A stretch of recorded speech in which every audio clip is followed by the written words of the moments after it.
Daily Flash presents Preview Review. Here's your host, Matt Doolittle. Matt Doolittle. Matt Doolittle.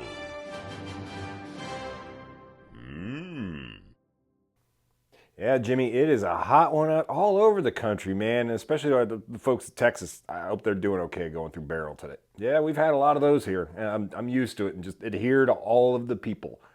Wait, what? Oh, yeah, no, I didn't open a Mexican restaurant. It's Matt's El Rancho from Austin. Weird town. You got people driving around with cats running around in a car. I don't recommend that. You know what? Great place for you, though. You should go visit. Hey, welcome to Preview Review. Let me do it again. 3, 2. Woo, Jimmy, it is a hot one out there all over the place. In Texas, they're getting hit with the storms right now. Yeah, Barrel is going down, and I hope everybody there is safe and everything. Oh, no, I didn't open a Mexican restaurant. This is El Rancho from Austin when I was there. Fun city, but a little weird. They got cats running around in cars. It's pretty funny, but you know what? Great place for you, though. Hey, welcome to Preview Review for the Daily Flash. I am Matt Doolittle, bringing you the best that Hollywood has to offer today. But quick, we must bid a fond farewell to a man we will not see for much longer in the WWE. Mr. John Cena. That's actually his real name, which is hilarious. He is going to be departing the WWE. He has been wrestling there since 2001. He's 47 years old. He has granted the most Make-A-Wish wishes with 650 over his career, which it's a Guinness Book of World Records for the most wishes. So he's done a lot of great work in the ring, out of the ring. He's trying to keep his film career going, which, John, I know you tried with the freelance, the reunion. You were in Doolittle as Yosh, yeah, whatever. The Marine, everybody's got to do their work getting out of there. The Rock's first few movies weren't spectacular. And then, hey, he's like, I'm just going to go join The Rock and get in the Fast and Furious series. Though I still don't understand how he's supposed to be Dom's brother. That's the weird, I would do some blood tests there if that's what was going on. It was supposed to be Batista, which would have made sense, but scheduling conflicts and all. But hey, the best to John. His last match is going to be at WrestleMania, which is perfect for him. WrestleMania next year in Las Vegas. It's just now who his next opponent will be. So until we can't see you anymore, congrats on a great career, Mr. John Cena. And we move on to a trailer we got dropped today for Agatha All Along on Disney+. Let's check it out. Okay, detective scene. Hey, it's Catherine Hahn, the lady that played Agatha. Wow, that's some crazy foreshadowing there, right? Yeah. Blunt force trauma. Definitely looks like Wanda. As you all remember, Agatha from WandaVision. She was one of the best parts of that whole show. Came along with the song, all that stuff. Shake this feeling I'm seeing it wrong. Wanda Maximoff. Oh, bye.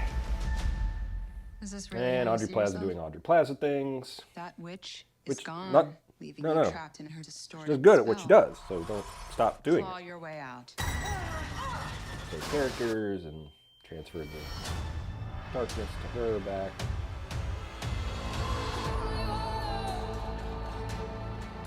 Body kick? I really don't remember the end of that show. It got really woo at the end of it.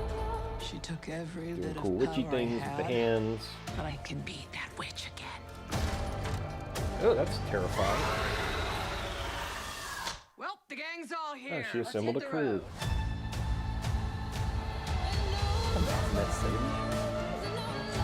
I'm gonna walk the I'll be witch's honest, road. on first look, I The don't road is a death know wish. any of these folks, but I'm sure we'll know them all by the end of the series. Join me. Yeah.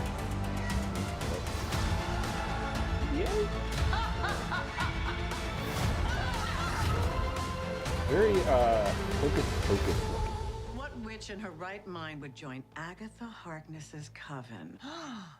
Not looking for right-minded witches, as it happens. Yeah. Easy, baby.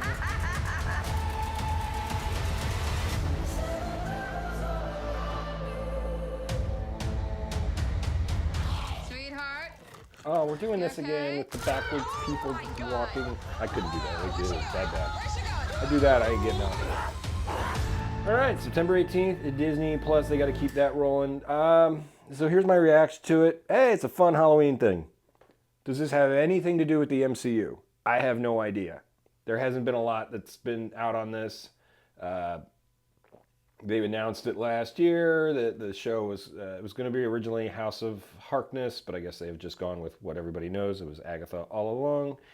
I hope it has a fun song in it, because these kickoffs of characters from series that we love to make them their own series just haven't hit with folks. And I think this is what Bob Iger was talking about last year, in that they need to pull back on these big, long productions of characters that people aren't super vested in. Yes, Agatha was great. She had a character at Disneyland. Kathryn Hahn is a great actress, and I'm sure this will be entertaining. It's going to also be going up against Wednesday at that time. I think that's coming out, and it's just, it's another spin-off that, okay, to keep the money to Disney Plus going, and I'll watch it. I pay for Disney Plus. I look at it, Disney Plus, as all these streaming services, as a gym membership. They're hoping you don't watch. I mean, it doesn't matter if you don't watch or not. They still got your money. So you might as well watch, right? If you don't go to the gym, they don't care you didn't go to the gym. They prefer you didn't go to the gym and forgot you even paid for it. That's what they're hoping here. So that comes out late September 18th, Disney Plus, 2-episode premiere to try to get everybody pulled in. Because if you remember with WandaVision, it took all 2 first episodes for it to grab everybody, because we didn't know what the hell was going on. And it went through all these multiple years and everything. This one looks like it's mostly dark, so I don't know if they're going to do that big transition stuff. But we will have to see. And it will feature musical numbers. Again, Bob Iger going, all right, let's slow down on these. The other thing we got dropped on us yesterday was actually right before the Formula One race out of Britain, which congratulations to Lewis Hamilton, one of the finest to do it. It was this movie, I feel like, has been in production for 25 freaking years with Brad Pitt, and is the F1 movie coming out from Warner Brothers. It's again, it's a story of an old driver coming along to mentor a new one, and some of the other stories I heard is that it's, you know, it's very Days of Thunder-ish, which I don't mind. Hey, I am all for another Days of Thunder. I love Days of Thunder. In fact, I think they talked about they're making a sequel. They shot a lot of this in Florida, which I thought was weird, because the only Formula One race, well, I know we have one in Miami, but specifically Central Florida, out by Daytona International Speedway, and some stuff there, which to my knowledge, Formula One never raced there, because it would be a disaster. I know they've tested some cars and done some cool laps around it, but I don't think they've ever officially raced a Formula One race there. And to you Americans, us Americans rather, Formula One's this thing on the other side of the pond. Actually, it's the rest of the world where the cars go super fast, and they're not really allowed to touch each other, because when they do, they go flying in the air. It's not NASCAR, which we're used to, you know, bump and run. It's not IndyCar, which you only watch the Indy 500. Admit it. There's none of the other ones you will watch. It is only the Indy 500. You have no idea what's going on or who anybody is.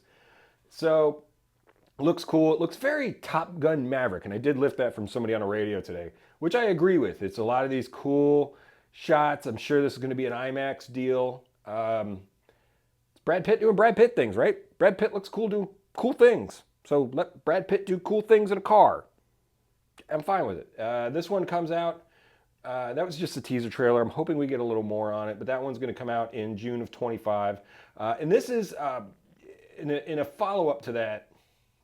It's Apple TV, but it's going to be Warner Brothers, and they're going to do theatrical release first. We're finally getting the content we've been waiting on since the COVID years and the strike and everything. So we are just going to get flooded with all this content that, even though they've talked about limiting it, cutting it back, more theater than streaming, we're finally getting all of this, but it's going to be a lot. Next summer is going to be huge. I cannot wait. And something else we got dropped that will continue tomorrow is the Gladiator II teaser poster. Now we're at a point where we need teaser posters for the trailer. I don't really know why, but okay. So I loved the first Gladiator movie. You know, that thing, it was awesome. The first one was amazing. Came out in 2000.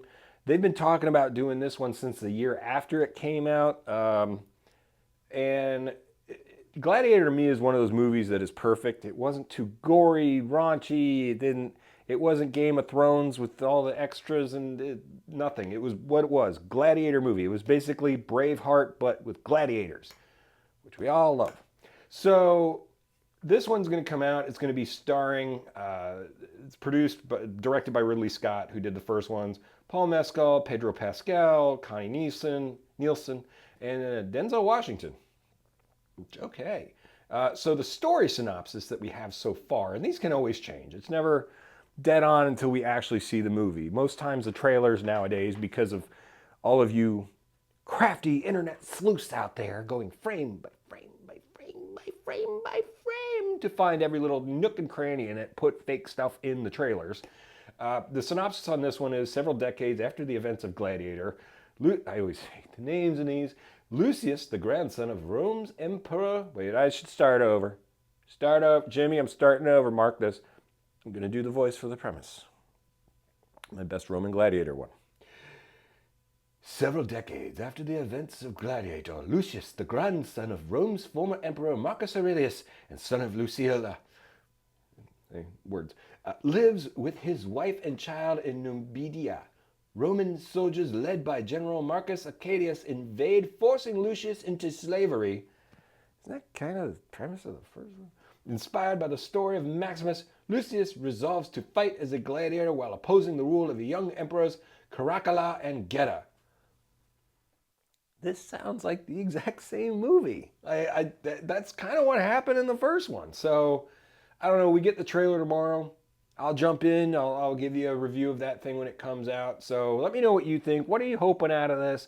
What do you think out of Wanda? What do you think out of S1? What do you got to say to John Cena? Let me know in the comments. Subscribe, like, blah, blah, blah, blah. All the internet thingies you got to do. And again, to our friends in Texas, if you're watching this on Monday, it is hitting now. It is going to be a rough night. I've been through enough of these types of hurricanes, and they're just the worst when it starts getting dark out. So be safe. Listen to your officials.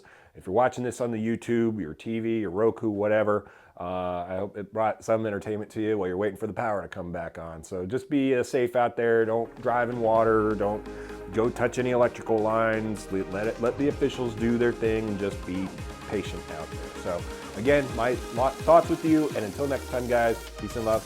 Peace and love.